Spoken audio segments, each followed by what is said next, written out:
हमारा टॉपिक है सीक्वेंस। इसमें हम सीक्वेंस के बारे में देखेंगे, सीक्वेंस की काइंड क्या क्या होती है, इस तरीके से एक्सप्लेन करेंगे। जैसे हम फर्स्ट सीक्वेंस की फॉर्मल डेफिनेशन देख लेते हैं। सीक्वेंस क्या होता है? एक नेचुरल नंबर का सेट होता है।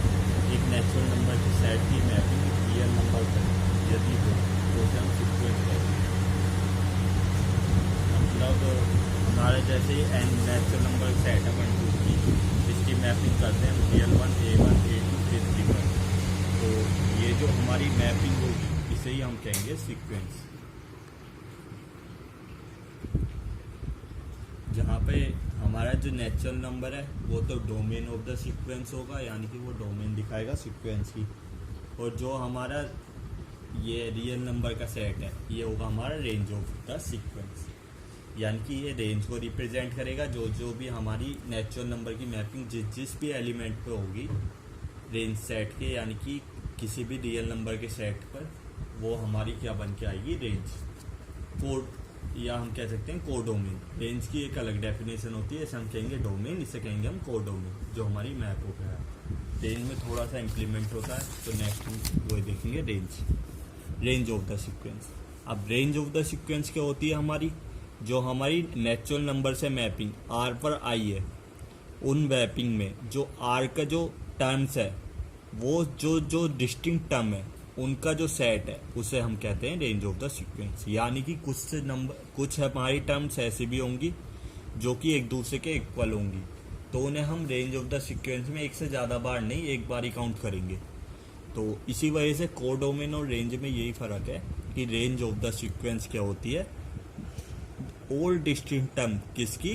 कोडोमेन की, यानी कि रियल नंबर की जिस पे मैपिंग हो रही है, कोडोमेन की जो डिस्टिंक्ट टर्म है उनका जो सेट है उसे हम कहते हैं रेंज ऑफ द सीक्वेंस। जैसे हम इसे ही ले लेते हैं, एक हमारा ऑक्सिलेटरी सीक्वेंस है -1 की पावर n। यहाँ पे एक बार +1 आएगा, एक बार -1 आएगा। इसमें यदि हम बात करें टर्म ऑफ द सीक्वेंस की, मैं एग्जांपल ले के चल रहा हूँ इस वाले सीक्वेंस का, जो कि हमारा ऑक्सिलेटरी सीक्वेंस होती है। यदि हम इसकी term of the sequence A1 A2 A3 जो रियल नंबर के सेट को रिप्रेजेंट कर दिया, इसे हम कहते हैं टर्म ऑफ द सीक्वेंस, क्योंकि यहाँ पे सफिक्स में A के साथ 1 आ रहा है, A के साथ 2 आ रहा है, ये टर्म दिखाती है हमारी। तो टर्म ऑफ द सीक्वेंस तो इसकी इनफाइनाइट हो सकती है, कि यानी कि -1 +1 -1 ये अप टू इन्फिनिटी तक नेचुरल नंबर के साथ मैपिंग दिखाता रहेगा अलग अलग। पर जब हम बात करेंगे रेंज ऑफ द सीक्वेंस की, तो रेंज ऑफ द सीक्वेंस में हमारा क्या फ़र्क आ जाएगा कि हमारा +1 और -1 एक ही बार काउंट होएगा, यानी कि 2 ही एलिमेंट होंगे रेंज ऑफ द सीक्वेंस। तो यही फ़र्क है कोडोमेन और रेंज ऑफ द सीक्वेंस में। अब बात करें हम कांस्टेंट सीक्वेंस की। कांस्टेंट सीक्वेंस क्या होती है हमारी? जहाँ पे जो रेंज है, रेंज ऑफ द सीक्वेंस जिसे हम कह रहे हैं, उसमें सभी नेचुरल नंबर की मैपिंग किसी एक पर्टिकुलर नंबर पर हो रही है। जैसे कि यहाँ पर देखें, ये हमारा सीक्वेंस का ए का सेट है, ये हमारा कांस्टेंट सीक्वेंस है। क्यों?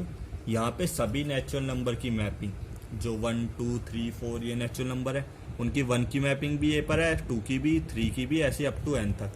यानी कि यहाँ पे टर्म ऑफ द सीक्वेंस तो इनफाइनाइट है, ये इनफाइनाइट तक जा रहा है, लेकिन रेंज ऑफ द सीक्वेंस क्या है? एक सिंगल एलिमेंट आएगा ए, क्योंकि यहाँ पे डिस्टिंक्ट टर्म केवल एक ही है, एक ही है वो, जो कि है ए। तो इसे हम कहते हैं कांस्टेंट सीक्वेंस। तो इस तरीके से हम डिफरेंट टाइप की सीक्वेंस को डिफरेंस चेक कर सकते हैं कि कौन सी हमारी रेंज ऑफ द सीक्वेंस है। रेंज कैसे आएगी सीक्वेंस की? हम कोडोमेन किसे कहेंगे? सीक्वेंस तो हमें पता है n1 2 3 जो आता है उसकी जो मैपिंग होती है उसे हम सीक्वेंस कहते हैं फॉर्मल डेफिनेशन में। हमारा ये n का सेट हो गया, जो जिसे हम डोमेन कह रहे हैं, उसकी मैपिंग r पर दिखा दी, वो हमारा हो गया रेंज। सिंपली हमारा इस तरीके कांस्टेंट सीक्वेंस की भी डेफिनेशन इसी के साथ निकल जाएगी।